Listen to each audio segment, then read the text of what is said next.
хараа шүглсэн аимшигтай эд зүйлс. Зарим судлаач зөн бэлэгт хүмүүсийн үзэж байгаагаар эртний эдлэл, гоёл чимэглэл, толь зэрэг нь эцдийнхэн мэдээллийг шингээж дараагийн эцдэд тухайн энергийг шингээж байдаг аж. Ингээд хараа шингэсэн хамгийн алдартай бас аимшигтай зүйлсийг танилцуулъя. Хараа шингэсэн кимоно. Албан ёсоор бүртгэгдсэн хамгийн аимшигтай явдал 17 дугаар зууны үе Японд болсон юм. Токио хотны аж төрдөг нэгэн айлын эхнэр нөхөр хоёр охиноо насанд хүрэхэд нь ганган кимоно бэлгэлэхээр болжээ. Гэвч охин нь төрсөн өдрөөсөө яг 4 хоногийн өмнө гинтийн өвчнөр өөд болсон байна. Ганган кимоно нь дунд охинд нь очив. Гэвч дунд охин мөн л төрсөн өдрөөрөө кимоног өмсөхөөсөө 4 өдрийн өмнө аянганд нэргүүлж нас орсон байна. Кимоно нь хамгийн бага охинд нь очсон ч мөн л насанд хүрэх баяраасаа 4 хоногийн өмнө галзуу үнгэнд хазуулан нас орсон аж. Ийм явдлын дараа хөөрхийн эцэг эх хоёр нь кимононд учир байна гэж сэжиглээд ламд үзүүлжээ. Тэгтэл ламтан кимоног хараалтай шатаах хэрэгтэй гэж зөвлөв. Ламын үгээр кимоног гэрийнхээ гадаа шатааж байтал гинэт хүчтэй салхи дэгдэж цогийг нь ийш тийш шидлэн хотыг тэр аяар нь хамарсан аимшигтай төмөр дэгдсэн байна. 1657 онд Токио хотноо гарсан энэ төмрээр 300 сүм, 500 орд харш, 61 гүүр, 9,000 лангуу юу ч үгүй шатаж 100,000 гаруй хүний амь хохирсон юм. Ийм явдал орчин үед ч гэсэн цөөнгүй болж байсныг албан ёсоор бүртгэсэн байдаг. Хараал дагуулсан Порше машин. Хамгийн зартай хараал дагуулсан эд зүйл нь Холливуудын нэрт жүжигчин Джеймс Дины барьж аваад осолдсон Порше маркийн автомашин юм. Уг осол 1955 онд болсон бөгөөд жүжигчин Джеймс Дин газар дээрээ нас орсон ажээ.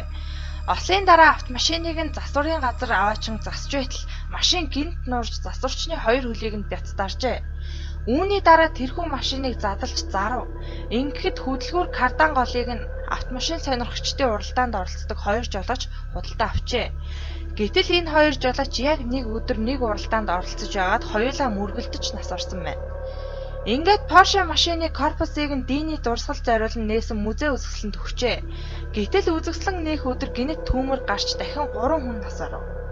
Үүний дараа уг машины корпусыг засварлан Холливуудын одуудын эд зүйлсийг дэлгэн үзүүлдэг үзэсгэлэнт байрлуултал тавцан дээрээс гинэт салж унаад нэг үзэгчийн хүзүүг нь хуглан нөгөө ертөнц рүү илгээж орхисон гэдэг. Роберт Хүүхэлдэйн хараал. 1898 онд эмч мэрэгчлээ Отто эхнэртэй зориулан том байшин барьжээ. Удалгүй 1900 оны 10 сард тэд хүүтэй болсон. Хүүтэйгээ аз жаргалтай амьдардаг ч Оттогийн гэр бүлийнхэн зарц үйлчлэгчээ байнга загнаж харцдаг байв. Хүү нь үргэлжил хүүхэлдээтэй болохыг хүсдэг байсан боловч эцэг эх нь хүүхэлдээ ч авч өгөх завгүй ажилтдаг байжээ. Тэдний гэрээ үйлчлэгч нь хүүд зориулан чихмэл тоглоомын хүүхэлдээ хийж өгч.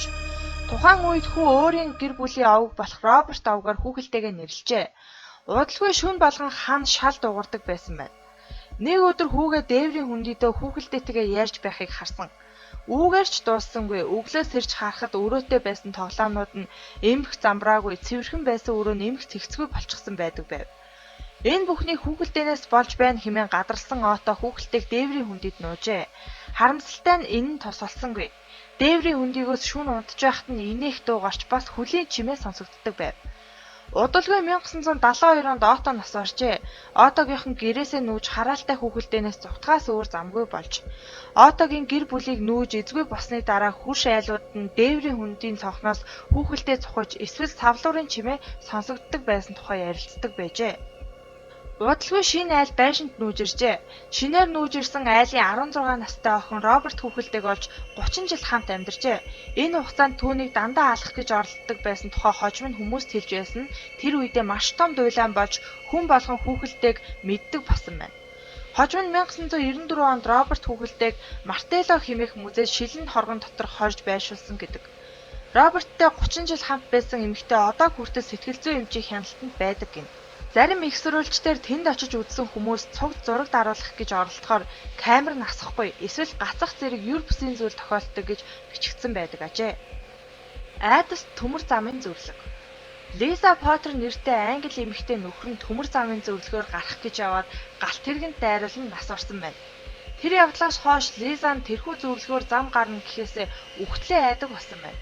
11 жилийн дараа тэр эмэгтэй эхийгээ дагуулсан салхилж явахдаа гинэт төмөр замын зөвлөгөөс айдаг айдсаа ялахаар шийджээ.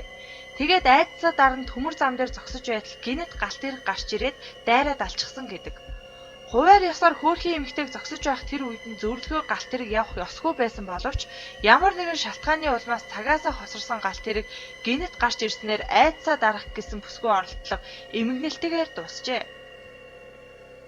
Аминд халтай гүүр 1957 онд Америкийн Калифорнид туссан Бессинжерийн гэр бүлийн мөхөл бүрч аимшигтэй. 1957 онд өрхийн тэргүүн Ричард Бессинжер нь Калифорний нэгэн гүүрэн дээр машинд мөргүүлэн амиа алджээ. Түүнээс яг 2 жилийн дараа мөн л тэр гүүрэн дээр хүү Хирам нь машины тээшин дээрээс унсан гуайланд даруулан өгөв. Үүнээс 6 жилийн дараа 14 настай ач нь гүүрэн дээр авирч тоглож байгаад унаж амиа алдав.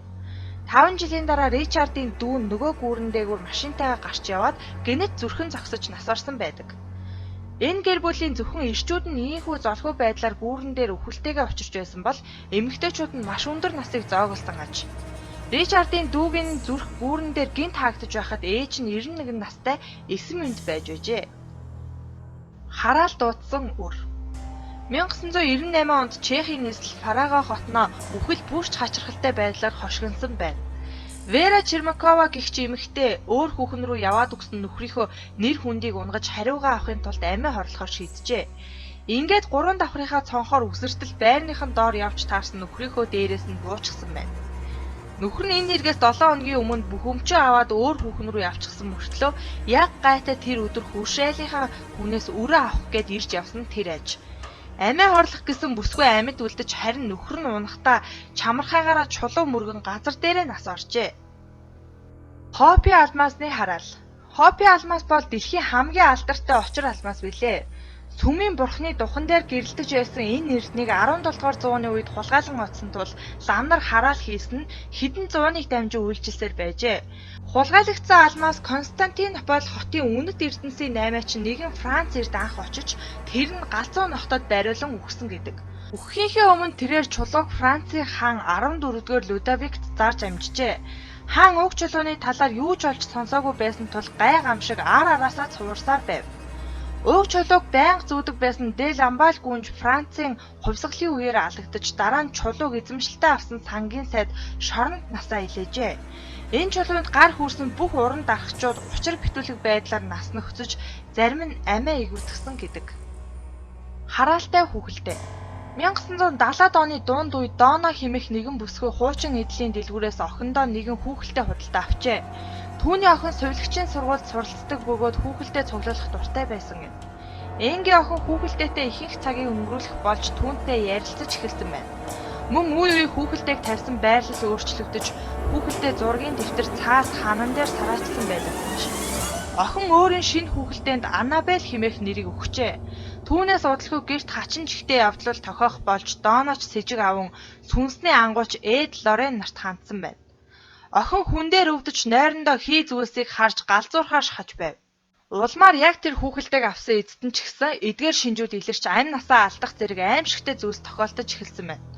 Тус хүүхэлдээ анхны эзэн Аннабель Хиггинс гэдэг 7 настай бяцхан охин байсан бөгөөд түүний цогцсыг нэгэн учир битүүлэг байрнаас олсон аж. Охин гартаа хүүхэлдээгээ чанга тэврээд өгсөн байжээ. Нас орсон охины сүнс уг хүүхэлдээ чигсэн гэж үздэг байна. Хараалтай хайрцаг. Одоогоос 150 жилийн өмнө Жакоб Койли хэмээх нэгэн эр өнгөт арьс боолдоо даалгавар өгч түүний анхны хүүхдэд хайрцаг хийж өгөхийг хүсжээ. Боол нь хайрцаг хийсэн боловч түүний хүсэлд нийцэлгүй зодсоор амийг нь хөнөөсөн байна. Улмаар модон хайрцагт боол эрийн цус үсэрч тэр цагаас хойш хайрцагт эрийн сүнс хорогдсон хэмээгдэх болжээ. Учир нь Яковын бяцхан хүүхэд нас орж түүнээс хойш тэрхүү авдар очисон айлын шин төрсөн хүүхдүүд бүгд нас ордог болжээ. Өдгөө энэхүү хараалтай авдар Америкийн нэгдсэн улсын Кентаки мужийн музейд хадгалагдаж байдаг ажээ.